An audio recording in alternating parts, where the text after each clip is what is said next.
Hi,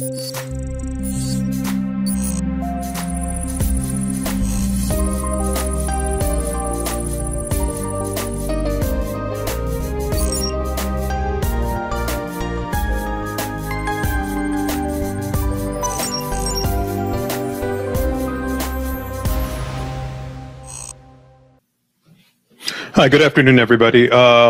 Thanks for joining me. Randy Martinez here from IT Pros Management. I want to welcome you to our webinar today. Getting hacked really sucks. We're going to be doing a deep dive on how we can actually improve and use the same tools that hackers use to kind of turn those tools around and protect our own environments. Just to get started here, I want to make sure everybody can hear me. Could I get a yes in the chat if you guys can hear me?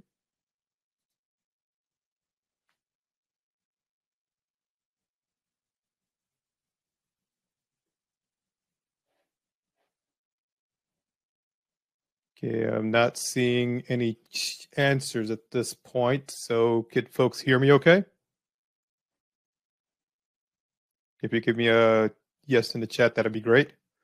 Excellent. Getting some yeses here so people can hear me. Outstanding. So then let's get started here. Let's get moving forward. So what are we going to learn today? Okay, what are you going to discover? Today, we're going to discover how we can beat cyber criminals at their own game, okay? We're going to show you some of the tools and trades and tradecraft that is used by cyber criminals currently and how we can use those same tools to kind of help protect ourselves and our businesses in this age of a lot of cybercrime, a lot of activity going on in 2024. It's ramping up to be a very busy year for folks like in my business in cybersecurity. We're also going to learn where the chinks in your security armor are located. Okay, where can we find holes in your current environment, or small or big holes that we could actually help protect, and use some of the same tools to help protect your environment. We're also going to learn how to meet a big compliance and insurance requirement.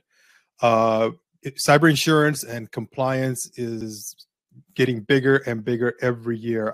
From the days when I first started in IT, when your insurance requirement forms was a couple of paragraphs, 1-page answer on a questionnaire. Now it's 6 pages of questions just strictly regarding information technology and cybersecurity. So we're going to discuss that today as well.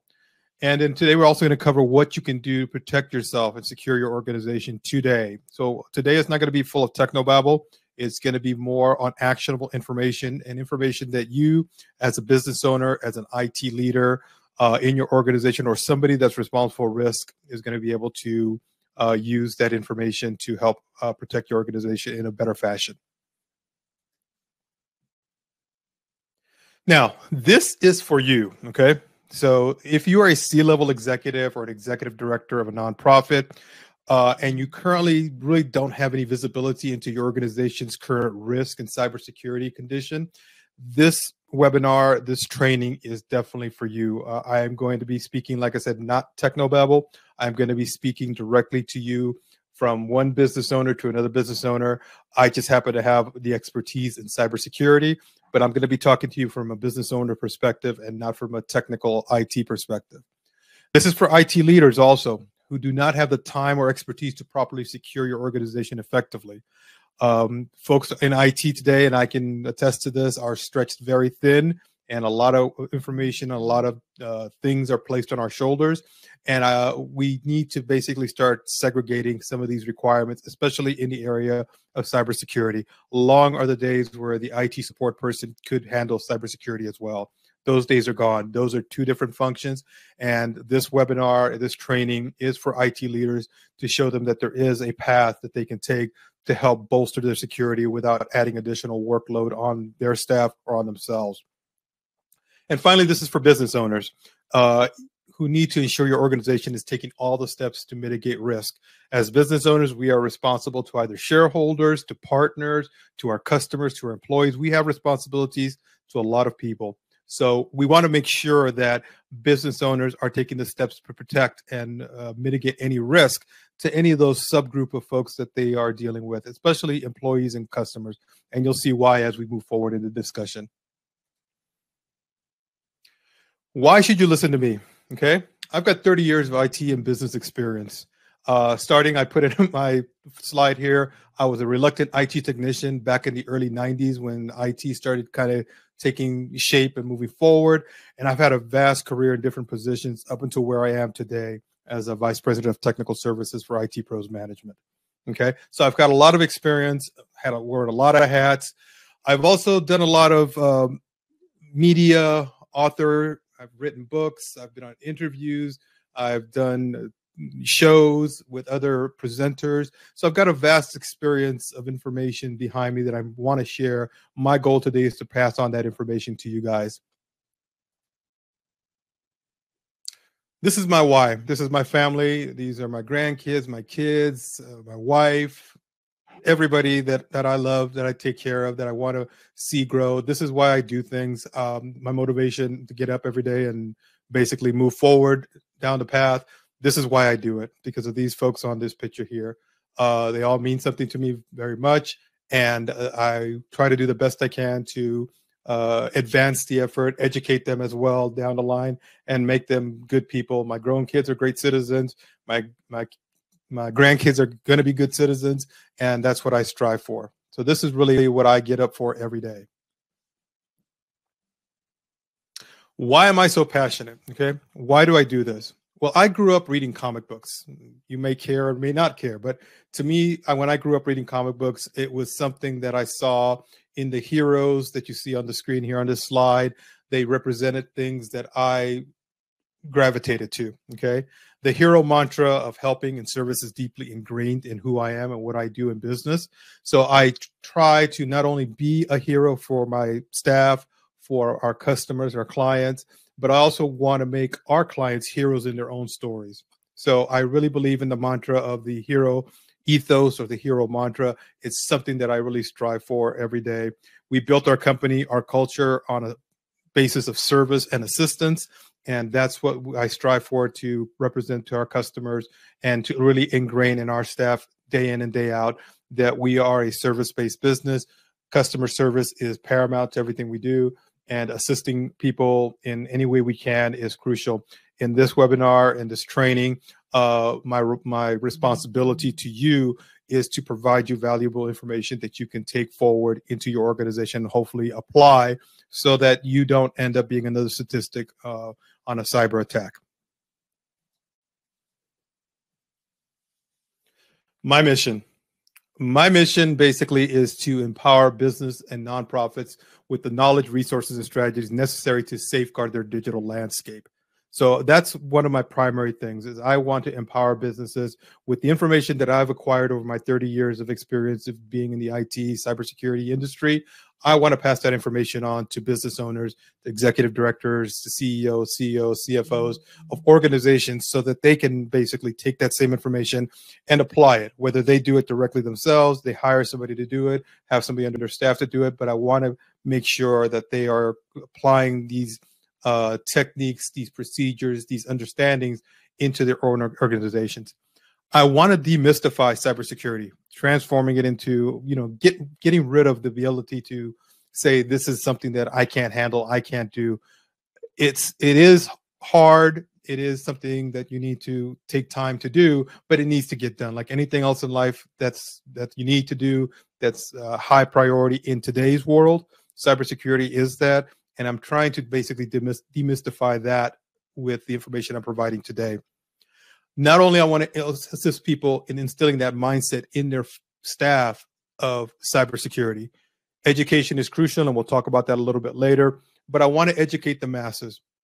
Whether you're a small business, a mid-sized business, or an enterprise business, I want to make sure that you understand the importance of cybersecurity, of protecting your organization, of the responsibilities that you have, and also the consequences of not doing the things that need to get done that we're going to discuss today. But these are my missions. These are what I get up every day and focus on, try to impart information, try to educate people, and also to empower business owners and executive directors or executive staff of nonprofit organizations. What is ethical hacking? So now let's get into the meat and potatoes of our training today. Okay. Ethical hacking is a proactive security measure. It's something that an organization does, moves forward, and basically consciously makes a decision that they're going to be proactive in protecting their environment.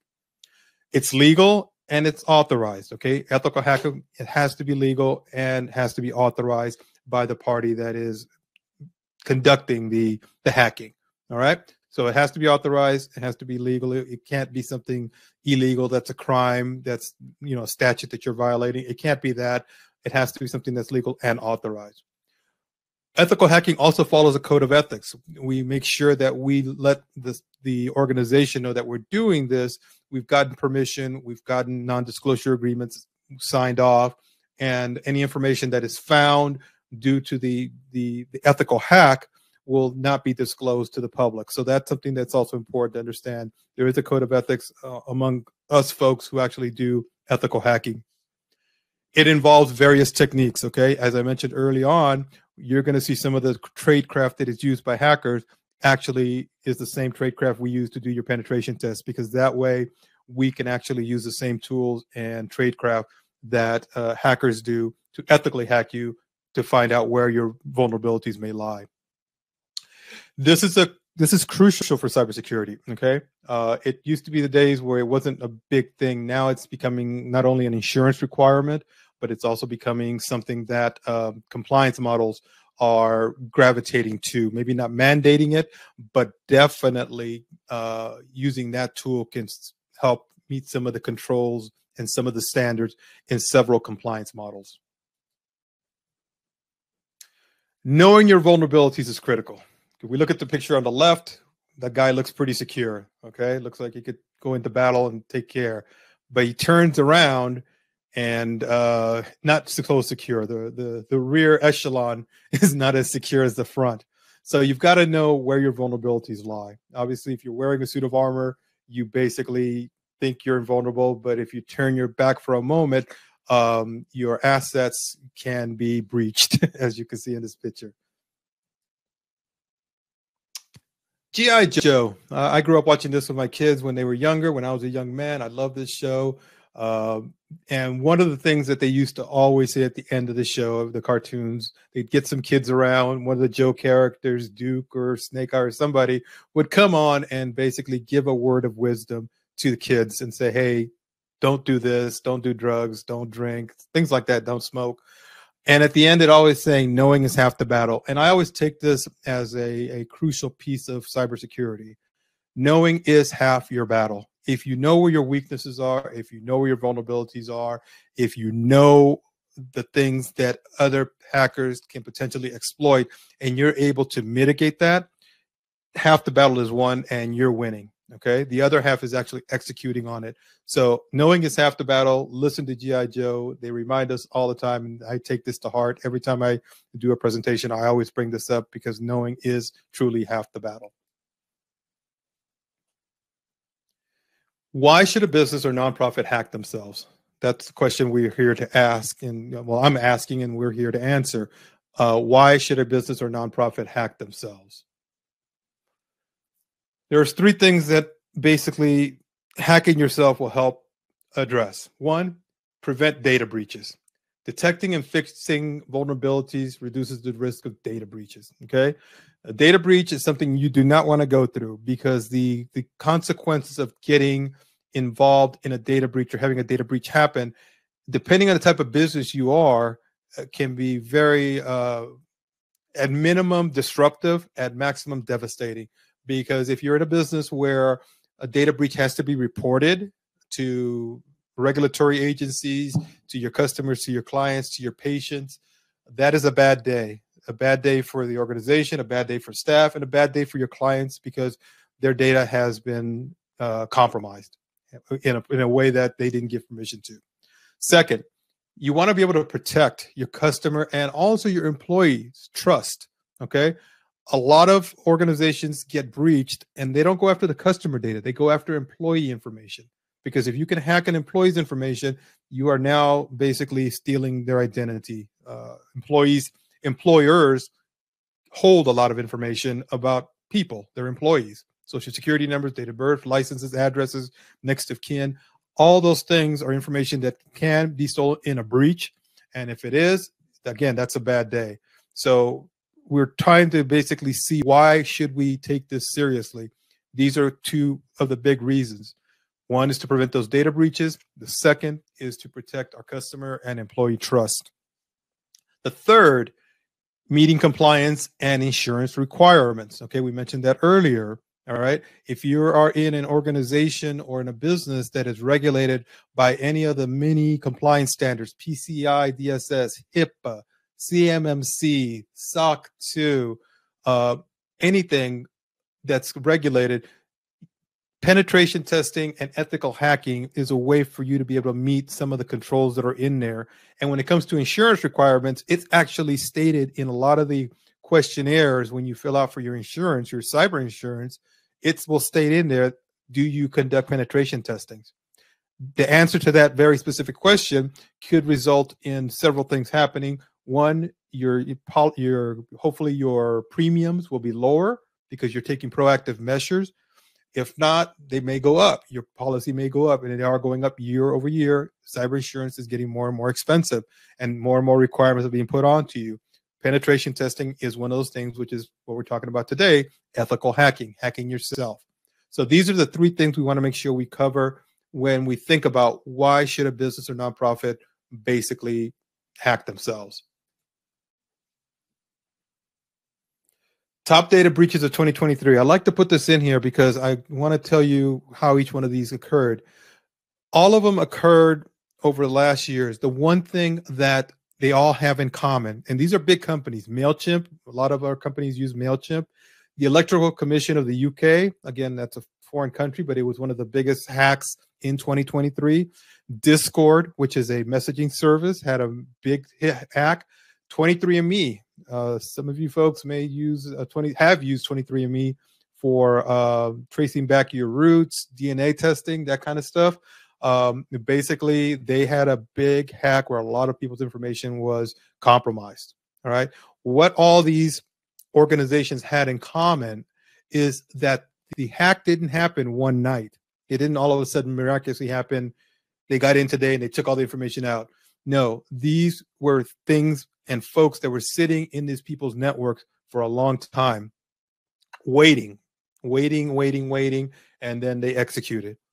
So if these organizations would have been taking action to do penetration testing, security audits, they would have found this. They didn't. None of these organizations did that. They basically had bad actors sitting in their environments, in their networks, and they were able to compromise these organizations, again, not overnight, not over a week, but over a long extended period of time. That was a common denominator among all these data breaches. And guess what? They were all the top data breaches of 2023. This is just a little lesson in why you should be thinking and doing audits and doing penetration testing for your organization, because you don't want somebody sitting in your network laying in wait until it's convenient for them to take action. So words of wisdom, words of advice, you got to start looking, because you don't know what's sitting in your network until you actually start poking around. Customer trust and reputation matters. Okay. I put this in here. People buy from people they trust. It's a very common statement. It may be even corny, but it's true. People buy from people they trust. If you get hacked or if you get breached, you are losing a vast amount of trust from your client base. It's something that people sometimes don't think about when they think of a data breach. The data breach, they think, oh my God, my data got out. Oh my God, my data got ransomware. It's encrypted. I can't get to it. But you don't understand that the reputation, when you have to report this, when you have to come and send a letter to all your customers and tell them, we've been breached on this day, on this time, and this is what happened. That's not a good day for any organization, because you are now losing something that you spent a lot of time, money, and effort to build, is trust and your reputation. And if you don't take this serious and you allow a breach to happen, the reporting of that breach to your customers is, again, not only costly from a standpoint of finances going out the door, because it's going to cost you money to be able to provide identity protection to these folks, which is becoming a requirement on a lot of state level privacy policies or privacy laws, actually, that you may have to do that. So that's going to cost money. But the reputation damage, the customer trust goes out the window. And who knows if other businesses want to do business with you. So it's something that you have to think about from a standpoint of just running your business and running your organization. If you're a nonprofit, do you want this to happen? Do you want somebody to not trust you because of a breach that occurred? The monetary loss is one thing, but again, that trust is something else. What are the costs of a data breach? Well, we covered a little bit earlier, but financial. The average cost of a data breach is about $4.5 million. This is the cost of all the ancillary things that go along with it. Ransomware payments, identity insurance you have to pay for the people that are impacted, cost of forensics, cost of bringing in a company like IT Pros Management to help remediate your problems. Things like that cost money. Even though you have cyber insurance, if you have it, hopefully, it's a big hit all the way around. And that's the average cost of this. And it's going up every year.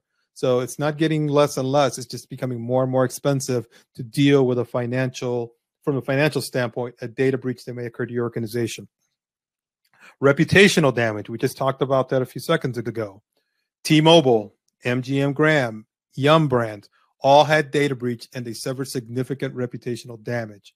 All right. These are large corporations, heavy hitters. They got data breached and it impacts their reputation. It impacts their way of doing business and how they are looked at from a customer standpoint. So it's something to always take into account as a business owner or a C-level executive.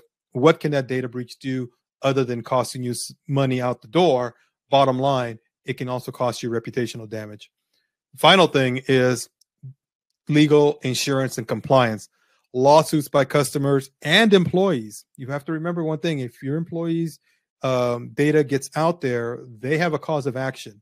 Okay, so not only do your customers, but if your employees are involved, now you've got some issues there. Unable to get insurance, cyber insurance. If you've been breached and you're up for renewal, your current company or insurance company may not want to just renew your policy and make you go somewhere else. And when you go somewhere else, you're going to have to answer a question that's on all questionnaires, because I help a lot of businesses fill these out. Have you ever suffered a data breach or a significant loss from the cyber arena? And if you did, you got to say yes. If you say no, then you're basically fibbing on your questionnaire. If you say yes, then you may get insured, but it's going to cost you an arm and a leg, or you may not be able to get insurance at all. So these are important reasons why you want to think again. Get away from the technology. Think of it from a business standpoint. This is the way I'm looking at things from a business standpoint, not necessarily from a technological one. And then regulatory audits and fines. If you're an urgent care center, a hospital, and you get breached, well, there's audits. There's probably going to be fines. You've got to make sure that these things are taken into account when you're thinking about cybersecurity and cyber insurance and how you're going to basically react to these things. These are things that you need to take in consideration away from the technological part of it. Insurance carriers want you to hack yourself, okay? These are some of the big players in the cyber insurance market today. Tokyo Marine, Hartford, Travelers, Chubb. These are big boys. These are the ones that I see a lot when I help our customers fill out cybersecurity questionnaires or renewals for cyber insurance. These are the companies that are out there. They want you to hack yourself. They actually put it in a questionnaire. They saying, are you doing this? Because they want you to do it. And when I say hack yourself, I mean conduct a penetration test. Hacking yourself helps identify and rectify vulnerabilities. This is the reason they want you to do it, okay, before they can be exploited, thereby reducing the risk of a costly cyber attack. Again, insurance companies are, we all know it, they are in it to say, keep money, keep your premiums and not pay out. That is their goal. Good or bad, that's the way the business model works. So they want to do everything possible to avoid paying out on a loss from a cyber event. And part of this, the one thing that we're focusing on today is that penetration test. Because again, let's go back to G.I. Joe. Knowing is half that battle. And the insurance companies understand that. Also provides a valuable insight into a company's cybersecurity posture. When you hack yourself, you are have basically looking into the mirror and saying, these are my flaws, and taking action on correcting those flaws. It's not a got you. It's not like we're doing this to get somebody in trouble. It's an assessment on yourself so that you can actually see where you are currently in your cyber posture, and then make that appropriate decisions on investing your IT, your cybersecurity dollars into the areas where it needs to be fixed. So that's what's crucial when it comes to insurance carriers. They want you to make that investment in your cyber insurance. So again, they don't have to pay out. It's also hacking is a strategic move. When you hack yourself, you're basically being very proactive, very strategic, big picture, helping yourself navigate that complex landscape of cyber risk. You want to make sure that you're doing things to help mitigate risk and basically protect your organization by conducting a self-hack, a penetration test. It's something that you're going to be able to do long-term and maintain the level of security that not only your carriers, but again, your employees and customers hope that you're doing based on your business. Hacking yourself also meets these compliance standards. We all see these different logos for these different compliance standards: HIPAA, SOC, NIST, CMMC. If you're a DoD contractor and you're doing any work with the Department of Defense, you have to be CMMC. You have to accept the CMMC standards. So hacking yourself is a widely recognized as highly effective way to identify vulnerabilities for HIPAA. None of these compliance standards mandate penetration testing, but if you read the controls or the standards for each one of them, which I have, unfortunately, I've had to read them, a lot of these, all of them actually, for all these, you basically will see that the controls and the standards that are there are, if you run a penetration test, will help meet and show some of these vulnerabilities and be able to meet some of these standards that are in there. Ethical hacking can provide valuable insights for meeting SOC 2 requirements. A lot of businesses nowadays are trying to become SOC 2 compliant, because they're trying to get more business from larger organizations, which require a SOC 2 standard of running your business. So if you're, let's say, a manufacturer and you're building out, let's say bolts, but you want to sell to a large organization that require you to be SOC 2 compliant, because you have to be SOC 2 compliant to do business with them, then this now affects you. Even though you're a smaller business, you want to go upstream to a larger business to sell to, you have to meet these standards. And then CMMC framework, it's just becoming required for any DoD contractor. So when I say any DoD contractor, I mean if you sell a screw to the Air Force for an F-35 fighter, you have to be CMMC compliant. Just that one connection. Let's say you make that one special little screw that F-35, next generation fighter plane requires. You have to meet the CMMC framework. So again, these are not going away. They're becoming more and more pervasive in a lot of industries. So it's something that you want to take into account when you think about, should I hack myself? Should I do a penetration test? If you're looking to do business with larger organizations, my answer to you would be say yes. You would have to look at this and start adopting not only the penetration testing, but some of the other standards that are met within these different frameworks of compliancy. How do I hack myself? Okay, that's the magic question. How do I do that? Do I press a button? Do I do something? Do I wave a magic wand? No, I'm going to show you how you can hack yourself. Welcome to penetration testing 101. All right. So penetration testing is a simulated cyber attack against a computer system that's conducted to evaluate its security.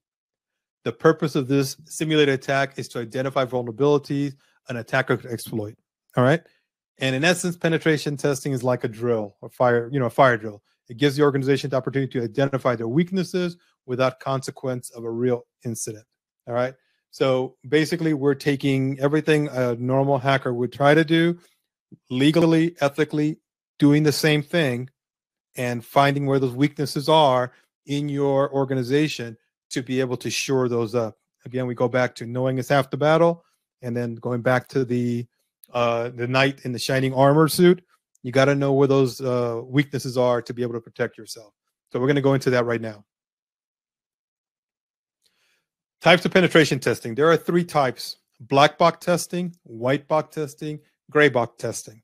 Again, this is a little bit technical. I'm not going to get too much into techno babble like I promised you guys, but black box testing is basically when an ethical hacker, somebody like with our company, would go in and try to hack an organization without knowing anything about the organization, meaning we don't have any advantage. We are going in blind, and we're going to try to use tools, tradecraft, things that we know how to do to access and penetrate those systems and see where the vulnerabilities are, just like a normal hacker would, not having any information about your security posture, your security protocols. We're going in blind, and we're just going to try to do it. White box testing now is the total opposite of that. That means we know the network, we understand the network, we've worked on it, we have an idea of it. We're just going to try to use the normal procedures that we do, using the same tools and tradecraft that a cyber criminal will use, but we know the network, so we can potentially maybe know where the weaknesses are and try to test against that area specifically. So it's just the opposite of a black box. And then the gray box testing is kind of half and half. We're given a little bit of information, but we're not given the whole keys to the kingdom. So that's what gray boxing testing is. And those are the kind of the three levels. No matter what firm you use for penetration testing organization, they'll fall into one of those, and the testing will be involved within one of those three parameters. What are the steps for penetration testing? Okay, what do we do when we want to do a penetration test? First, and I have a military background, so a lot of things that I see on the screen right now remind me of what we do when we plan for a mission. Planning and recon, okay? That's the first thing you do. Before we start doing a penetration test, we plan it out, we start doing reconnaissance on the target, and then start trying to figure out how we're going to get in there. Then we conduct scanning. We scan available ports, IP addresses, things like that, to try to find out if there's anything that's open that we could easily go into. Basically, the low-hanging fruit. Is it available? Is something very simple, like a port that everybody knows about? Is it still open on this network? If we can get in there, yay, we win because we're in. Gaining access after the scan. Again, we're trying to move in and get that access. See how far we can get into the network before we're either caught or we get what we want and we get out. All right. So that's kind of what we're looking for when we're gaining access. Maintaining access. Now, this is the part that we covered earlier for those top 23 cyber hacks, where somebody got into their network and stayed in their network and maintained that access throughout time because nobody was watching, nobody was testing, nobody was auditing. And that is the other piece. How long can we stay in the network before we're booted out? And then finally, the analysis. Okay. After we've done everything up top, we then produce an analysis report, an executive summary report to show the owners, the C-level executive, the IT leaders, this is what we were able to do. This is what we found out. These are the problems. Here's a list of solutions. Do you want us to help fix the problems, or do you want to take the list and fix it yourself? That's what this penetration testing brings to you. Those levels of basically being able to perform a complete test from planning all the way to the end, where we produce an analysis of what we're able to do.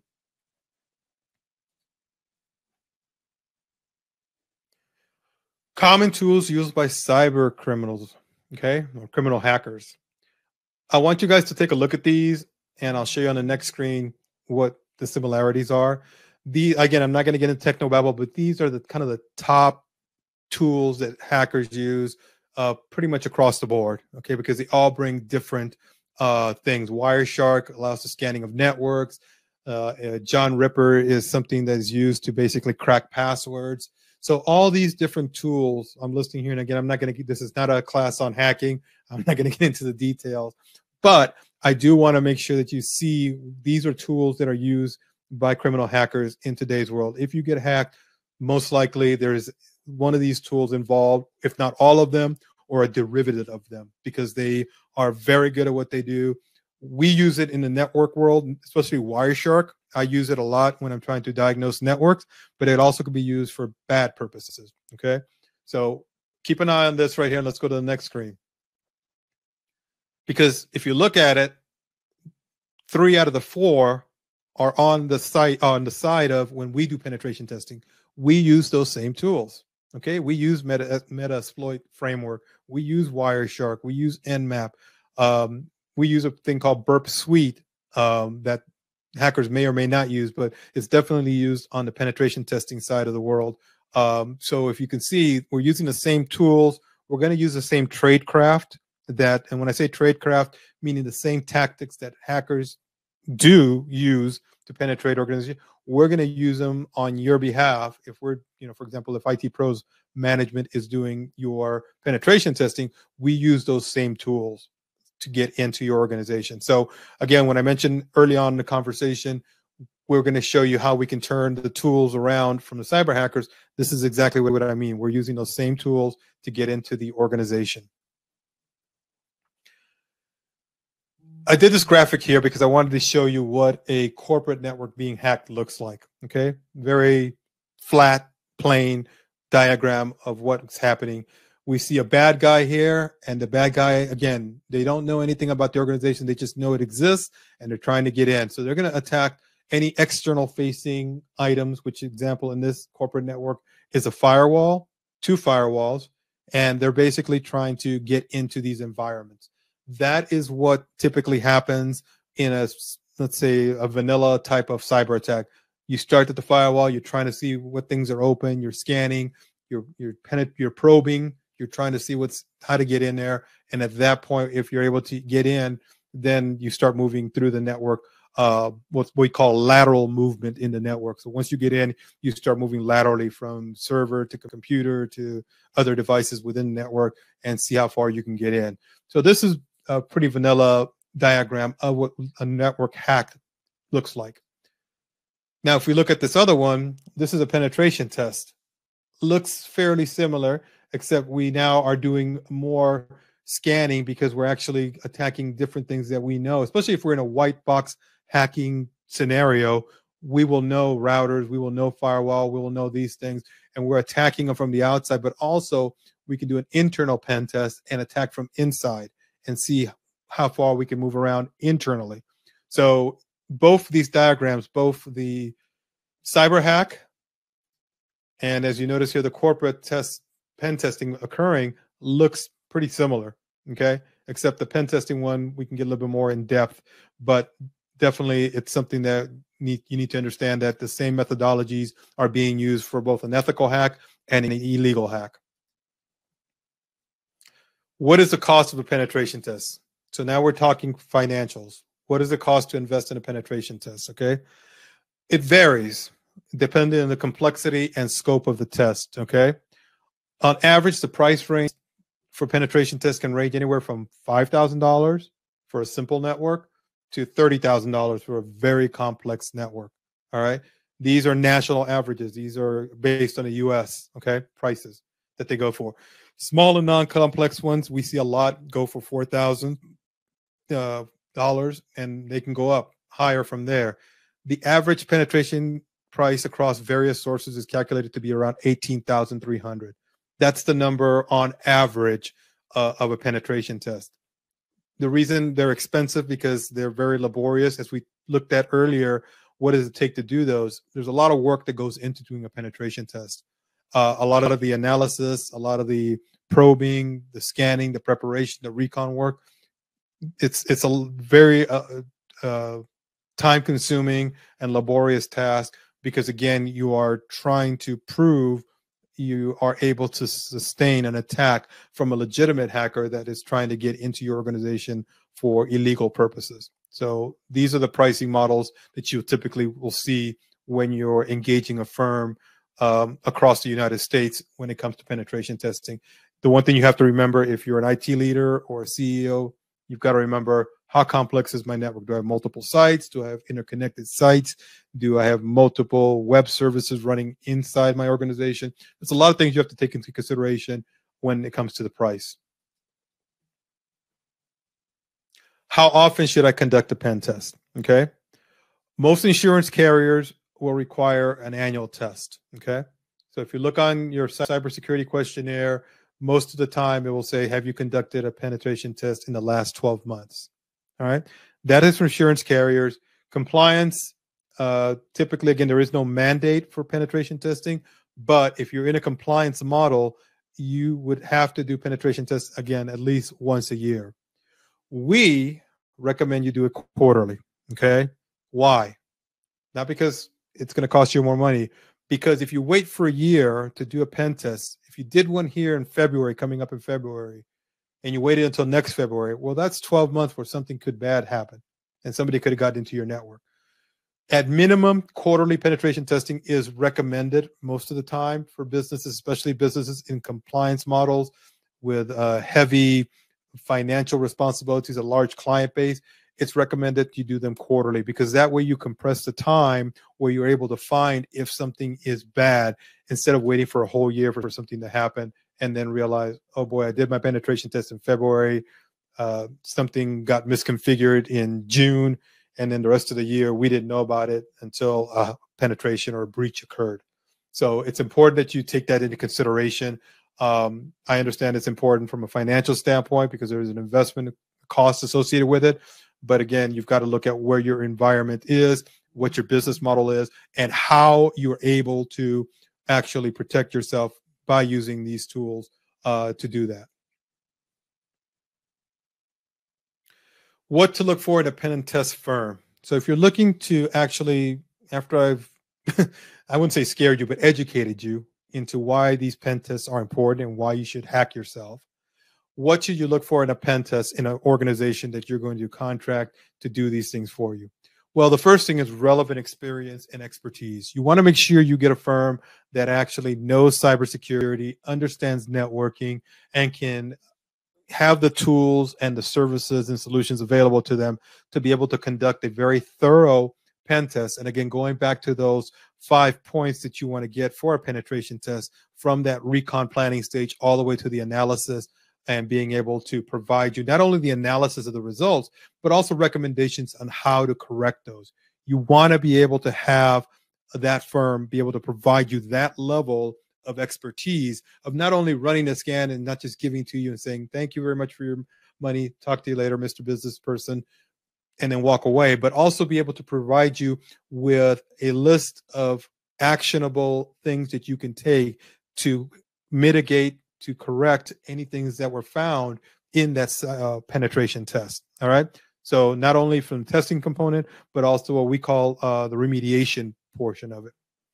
And that leads into the next section. You want a comprehensive reporting and remediation strategy. It's crucial that you have that, okay? You don't want to just get a pen test, get a one piece of paper said you failed, and they walk away. You want a comprehensive report to show you where those weaknesses are, where those ports were open, what are the things that are happening within the organization or outside the organization that are causing these vulnerabilities to be exposed. And again, you want that remediation plan. You want a plan to correct it, whether you hire that same company or you let your internal people, or you hire a different company to come in and fix them. It's all up to you from the business perspective, but from a technical cybersecurity perspective, you need to make sure that that firm can provide you that comprehensive report and also give you a list of remediation strategies that you can actually undertake and use it as a checklist to fix the issues. And also positive client reviews and references. You want to make sure that other clients have been happy with the organization. They've done good. Reviews are important nowadays for any business. Cybersecurity is no less of that. Here's a testimonial we got from one of our clients that we did when we did a penetration test security audit. We basically were able to come in and specifically tailor the audit and the cybersecurity penetration test for that organization. So when we do them, and again, I'm just saying what we can do, we basically come in and we tailor it to the organization, whether you're a manufacturing firm, whether you're a medical facility, even if you're a nonprofit, we tailor these penetration tests to the organization because it only will be meaningful if we can do that. And again, based on this testimonial, we were able to accomplish that task. What are the deliverables for a pen test? What should you expect? So if you're paying for a pen test, you should be receiving something, okay?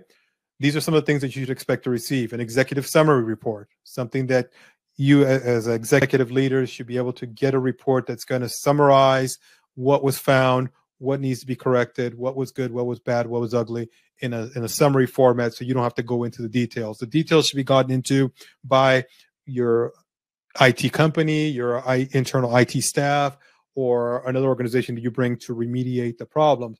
the detailed findings of the report are something you need to get, because that's something that's important for the people that need to actually remediate or fix the problems. They need to know what exactly was found. The risk assessment, okay? Where's your risk level after the penetration was completed? What did we find? Were you a little bit risky or a lot risky? When I say a little risky, I'm being facetious. There's no such thing as little risky. Risk is risk. It's just how much are you willing to bite of that risk apple to keep your business running. So risk assessment is something also you should get as a deliverable from a penetration firm. The remediation plan, what is that strategy? What does that look like? And then a retest report. Any good penetration testing company will actually offer to retest after you have completed the remediation, whether they do it or whether you hire somebody else or your internal staff do it. A retest should be part of the cost that you pay for that first test. After that, to come back and retest after remediation has been completed. Here's another testimonial that we covered. Basically, we provide very good communication. A lot of organizations produce reports and just hand the reports over and just kind of walk away. We actually have after action and debriefings with our clients when we do penetration tests, and we review the reports with them so that they're able to understand from a human perspective, not just reading a report or an analysis produced by an algorithm, what is going on. So we want to make sure that we communicate clearly. We break it down into a level that is understood and not a technical, briefing that a technical person may understand, or maybe not even them. But we want to make sure we illustrate the technical concepts and how we came about with the results that we did. Make sure that that is critical. We do that very well. This is a testimonial attesting to that. Pen testing for business leaders, okay? If you're a business leader, we're kind of rehashing things, but you as a business leader need to consider these things: preventing data breaches, mitigating business risk, and maintaining customer trust. These are your responsibilities as a business leader when it comes to cybersecurity and risk management. Pen testing for business leaders addresses all these three areas, because you're actually taking proactive measures as a business owner, as a business leader, to avoid falling into a trap where your data gets breached, your organization gets compromised. You also are mitigating that overall business risk. You're managing it by taking proactive measures to do so. And finally, and more important, that I consider to be very important, is maintaining that customer trust. That is invaluable. If you lose that, you can always make up dollars. You can't a lot of times make up the customer trust that you lose. So you've got to make sure that that's being covered. Pen testing for IT leaders. Okay, so if you're an IT leader and you basically need to take this into consideration and implement this as part of your overall cybersecurity posture and cybersecurity plan, you've got to be proactive in detecting and addressing vulnerabilities. Penetration testing or ethical hacking allows you to do that. And again, you can't check your own homework. I come across a lot of IT folks in the business that basically say, I'll do this myself. You can't check your own homework. It's just not fair. You have to get a third party that is totally detached from your organization to be able to come in and do that. Even within our own organization, our penetration testing team has nothing to do with our support team. Our cybersecurity team is totally separate. So we don't even do that, meaning the support people don't interact with the cybersecurity people. They're two different departments, two different teams, two different management sets. It's totally segregated for that very purpose, because we cannot check our own homework. Safeguarding customer and employee data. Obviously, as an IT leader, that's important. And a lot of times IT folks inside organizations spend a lot of time putting out fires. I've been there. I've been in those positions. I totally understand it.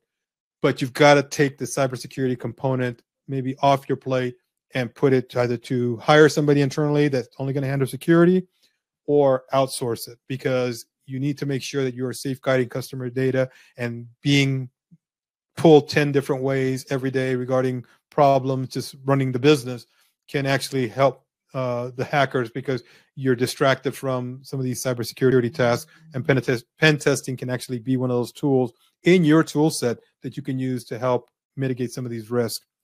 And then finally, staying compliant with privacy regulations. We're in California. I don't know if all of us are in California, but I'm in California. California has privacy laws. A lot of states, New York has extensive privacy laws. we have to stay within those regulations. So if pen testing is implemented, it's a tool in the tool set that you can use to help move yourself into that direction of understanding, staying compliant with what needs to be done from a regulatory or legal standpoint from state to state. And a word to the wise, getting yourself ready for eventually a national, even a federal privacy policy or privacy regulations. There's a lot of them. They're scattered, but things are looking the way I see things in the next few years.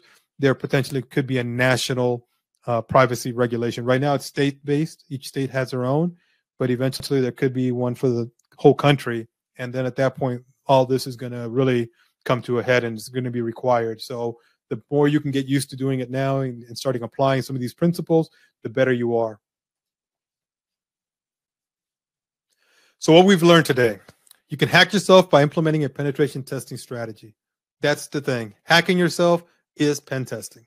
You can actually do it. We saw the same tools being used for both hacking and pen testing. They're the same methodology, the same tradecraft. We use the same things that the unethical or the criminal hackers use to try to get access to these systems and exploit vulnerabilities. In our case, we want to show you where your vulnerabilities are so you can fix them. A penetration testing strategy can help meet your cyber insurance requirements. Okay. Definitely insurance requirements are getting stringent, stronger. Pen testing is a big component of it.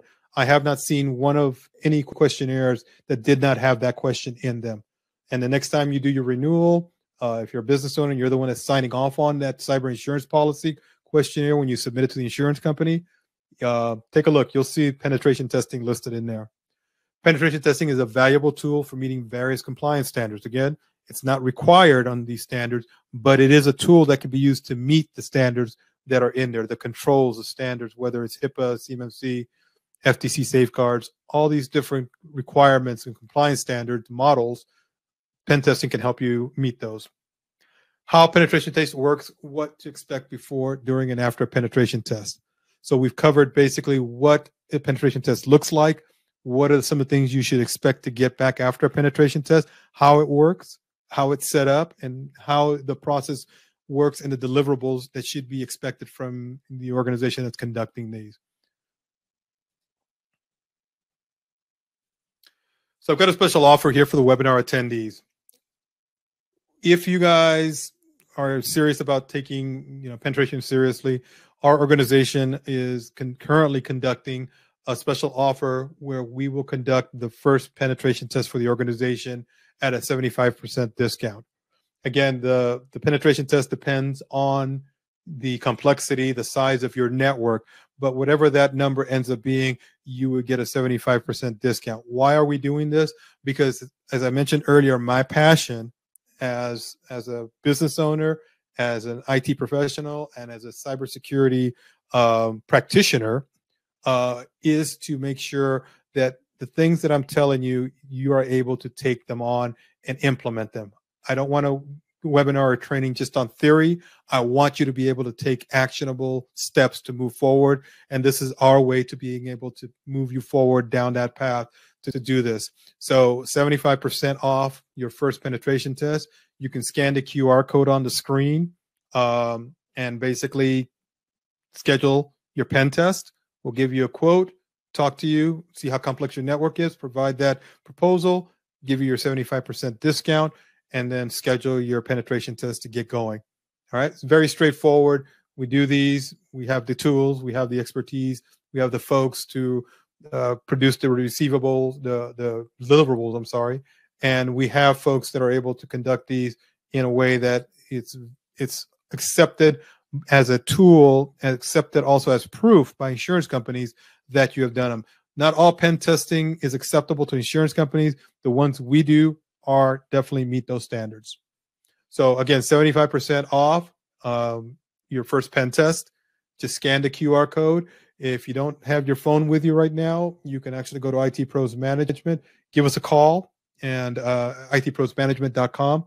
Give us a call and we can definitely help you schedule that. But if you scan your QR code, it'll take you to the page where you can fill out the information and we'll get you going for that 75% off your first penetration test. We're also doing some bonuses. If you sign up for your penetration test, we'll provide you a copy of a book that I wrote called Relax IT is Covered. The book basically is a handbook, guide, pocket guide to IT for your business. So from security to how to set up certain things, it covers a lot of information in a very short footprint of to be able to provide information to our customers and to potential clients on things that they should do, things that you can share with your employees, share with your friends. We'll give you a copy of that book. We'll also do an internal sample security audit. What does that mean? Is basically we would do an internal security audit outside of the penetration test, which is external coming in. We would do an internal cybersecurity audit on, let's say, 5 to 10 devices inside your network, so that you could see what your users, what those devices look like from a security audit standpoint.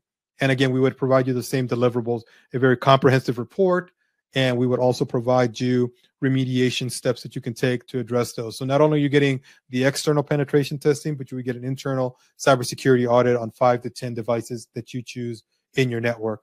We'd always also do a business domain dark web scan to see if any records are on the dark web that you need to be aware of, that maybe you're not aware of. Total value of all these services, if we just sell them outright retail, is $997. We're going to include those in the penetration testing. If you sign up for that, you'll get these for free. All righty. Finally, any questions, anything that anybody has at this point? I want to see if anybody has any particular questions that they want answered. If they want to, they can put them in the chat.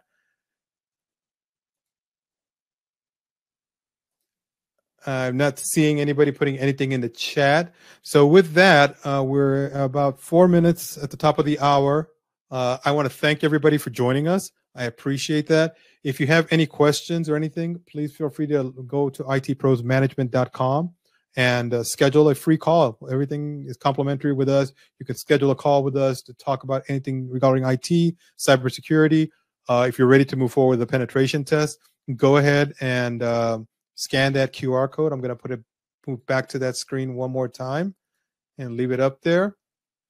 And if anybody wants to go ahead and schedule that, or at least talk about it, if they want more information, please let us know. We are here to help, and we're going to basically continue to have these additional webinars and trainings on different subject matter every month. So you'll be hearing from us. I want to thank everybody for their time, their afternoon. Good luck. Stay safe. And remember, with IT Pros Management, you can relax. IT is covered.